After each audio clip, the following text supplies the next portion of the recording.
Contacto telefónico. Bueno, le agradecemos al ingeniero Salvador Hernández Vélez, rector de la Universidad Autónoma de Coahuila, su presencia con nosotros en Contextos. Gracias, ingeniero, por estar acá. Manuel Cerrato, Marcela Pámanes, los saludamos. Muchísimas gracias, muy buenos días, estimado Marcelo y estimado Manuel. Estoy a la orden. Gracias. Gracias, Ingeniero, a ver, regreso a clases, aumento de cuotas, inconformidad de los estudiantes, movimiento de protestas. ¿Cómo se avisora el regreso a clases en la Universidad Autónoma de Coahuila? Bueno, yo creo que primero sí hay que dejar muy claro la cuestión de que pues a todos nos agarró por sorpresa la cuestión esto de la pandemia, ¿no? Y eso pues ha implicado muchos problemas.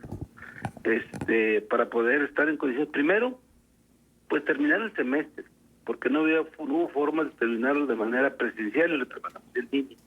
Segundo, iniciar el siguiente, que inicia con el proceso de admisión. Y entonces, pues, ¿cómo aplicar el examen de admisión? Pues es otro problema, porque las dos instituciones que han aplicado en los últimos años el examen de admisión en la universidad, el College Board y el Ceneval, no pudieron estar en condiciones de aplicar un examen en línea y no podemos aplicarlo presencial por la cuestión de la contingencia y de los contagios. Entonces, bueno, pues lo hicimos con otra empresa que se llama Spach. Pudimos hacerlo, fuimos la primera universidad que lo pudo lograr de las públicas estatales. A nosotros quienes nos dieron los datos son las gentes de las politécnicas. Ellos ya lo habían hecho, además que pues ellos tienen un menor matrícula que nosotros. Y luego terminar el semestre, todos los exámenes y las calificaciones y todo lo que eso implica, fue muy complicado. Y luego, en relación con la protesta estudiantil, es una protesta, pues, o sea, que también en el marco de la pandemia, la situación económica pues es muy complicada.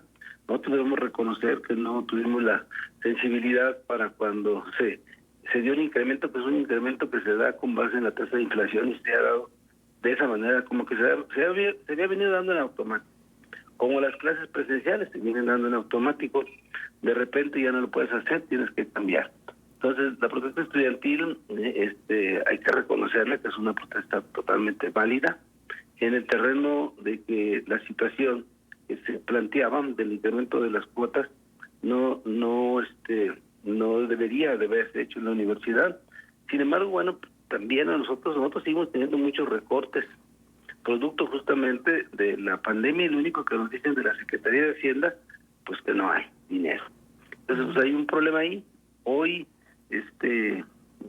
por eso cuando ellos nos plantearon el lunes pasado revisar esta cuestión y reducir la cuota al 80%, yo lo primero que les dije y los atendí durante 12 horas, los escuché 12 horas, el lunes pasado platicábamos y todo, y lo que le dije, bueno, es que la facultad de incrementar o disminuir cuotas pues no es del rector, es del Consejo Universitario a través de la Comisión de Hacienda, y que entonces se requiere citar a la Comisión de Hacienda.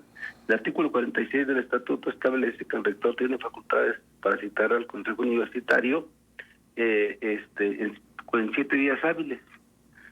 No eran hábiles esos días porque estábamos en la parte final de vacaciones. Sin embargo, era contingencia.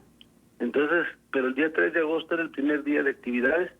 Lo hice desde el día 27 de julio, cité al Consejo Universitario, con un único punto nada más: analizar y revisar los planteamientos de los estudiantes, sobre todo el punto de las cuotas. Son 11 puntos lo que ellos tienen en su pliego petitorio. Fue atendido por los consejeros universitarios. Se escucharon las voces no solamente de ellos, porque ellos no son consejeros universitarios, pero el Consejo Universitario les permitió que expresaran sus argumentos y sus opiniones. El Consejo Universitario de ayer duró 6 horas, de las cuales 3 horas se llevó nada más el primer punto. O sea, todo el mundo habló hasta donde lo permite el Consejo Universitario y un poco más de eso. Y se tomó la decisión correspondiente después de 3 horas de solo reducir, para no impactar ni a los trabajadores que también tuvieron voz a través del sindicato, y sobre todo los jubilados, que son los más, pues es el problema más complicado que tenemos en la universidad, dado que No hay ninguna de las partidas presupuestales que tienen las universidades del país el dinero para terminar los pagos de los pensionados. Esa es una cuestión que incluso en la que le corresponde a la Cámara de Diputados, porque había una partida que se llama la U081 y la quitaron, la borraron en diciembre del año pasado, y entonces pues, todas las universidades haremos un diálogo con la Subsecretaría de Educación Superior del país y con la Secretaría de Hacienda, porque si no hay manera de tener una partida, una bolsa en la que concursemos todas las universidades del país para esa cuestión, pues se va a complicar mucho la situación a finales del año. En ese contexto y de la pandemia, se dio esta cuestión y este movimiento, lo entendemos perfectamente bien, escuchamos a los estudiantes todo lo que nosotros pudimos y creo que se tomaron las decisiones que corresponden, en donde la universidad se aprieta el cinturón en diferentes aspectos, pero rebaja pues las cuotas. Y por otro lado, nosotros tenemos un programa de inclusión que nos planteó también la Secretaría de Educación Pública Federal a través de Educación Superior, y nos plantearon desde el año pasado que atendiéramos a los estudiantes de aquellas escuelas, de aquellas preparatorias marginadas del Estado, que tuvieron las mejores calificaciones y que tuviéramos un programa que entraran con base en esos requisitos y no con base en el examen de admisión. El año pasado logramos atender casi a 500, de los cuales el 80% siguen en la universidad. Eso para nosotros es muy importante. Nos dijeron también en la Secretaría de Educación Pública Federal que había recursos para eso, no hubo. Este año, en uno de los acuerdos de 10 del Consejo Universitario, en donde vamos a hacer otros recortes a diferentes rubros de la universidad, vamos a incrementar a 1,400 el número de estudiantes que pueden ingresar a la universidad en el programa de inclusión pagando solamente 10 pesos. Okay. Y bueno, también hemos implementado la cuestión de que no paguen en una sola exhibición, lo puedan hacer con un pago de 100 pesos nomás para ya asegurar su lugar los que ya pasaron, y en 5 pagos después ellos puedan pagar la cuota de inscripción de la universidad. Bien. Esa es la situación que ahorita tenemos, Marcelo, estimado Manuel, y estoy a la orden. Bueno, me parece muy clara toda la exposición y este reconocimiento de que había que reconsiderar el aumento de las cuotas de inscripción Claro. y reinscripción. Eso habla de sensibilidad. Pero déjeme preguntarle una cosa, ingeniero. ¿Qué está sucediendo con el tema que también fue motivo de protesta de los estudiantes, de la incapacidad de la universidad de sostener programas en línea y de poder facilitar el aprendizaje a distancia? Bueno, mire, sobre esa cuestión, Marcela, lo que hemos reconocido y reconocimos siempre es que la universidad tiene, no solamente nosotros, todas las universidades del país, en el chat que tenemos los rectores y que lo hicimos en una discusión sobre este punto exactamente, con el secretario de Educación Pública Federal y la gente de la CEP y de la NUIES, todas las universidades no estábamos en condiciones, nadie, de dar clases en línea. ¿Por qué razón? Porque aunque tenemos todas las herramientas, la verdad es que venimos hablando de la educación industria 4.0 desde hace varios años y no hemos tenido un avance importante en ese sentido. Hay que reconocerlo. Hoy, el 95% de los profesores se han capacitado en las plataformas en línea que tenemos nosotros, pero para que eso funcione bien o mejor, es importante que no solamente los maestros nos capacitemos, sino que también los alumnos se capaciten, porque el problema de hoy, Marcela, es que nuestras casas de la noche a la mañana se transformaron en aulas y en centros de trabajo. Y entonces traemos problemas también de mucha conectividad, no solo entre nosotros, sino en los propios hogares. Eso, bueno, son cuestiones que estamos viendo. Nosotros al arranque de este semestre hemos consolidado más nuestra tecnología digital. Estamos dando cursos, incluso del 3 de agosto, desde el día de ayer al 14 de agosto, volveremos a dar nuestros cursos de Microsoft Teams y las demás capacitaciones digitales que requieren los maestros, para estar en las mejores condiciones y poder arrancar en las mejores condiciones. Yo no creo que lo logremos al 100, pero porque es una situación complicada, pero el 17 de agosto arrancaremos de nuevo en línea. Hoy la Secretaría de Educación Pública Federal nos ha dicho que podemos iniciar a partir del 24 en línea, nosotros lo vamos a hacer el 17 en línea, y que lo presencial pues todavía no hay ni siquiera una disposición al respecto. Salvador, muy buenos días, un gusto saludarte como siempre. Una pregunta, ¿el Consejo Universitario quiénes lo conforman? Y si en el mismo están incluidos estudiantes que puedan también tomar voz en las decisiones que allí se toman. Una de ellas, nos mencionabas, era pues la asignación y modificación y establecimiento de cuotas. Sí, mira, en 1975... Bueno, para el 1973 se dio la autonomía universitaria en Coahuila. De ahí salieron dos universidades, la Narro y la Autónoma de Coahuila. Porque la Narro era Escuela Superior de Agricultura en la Universidad de Coahuila.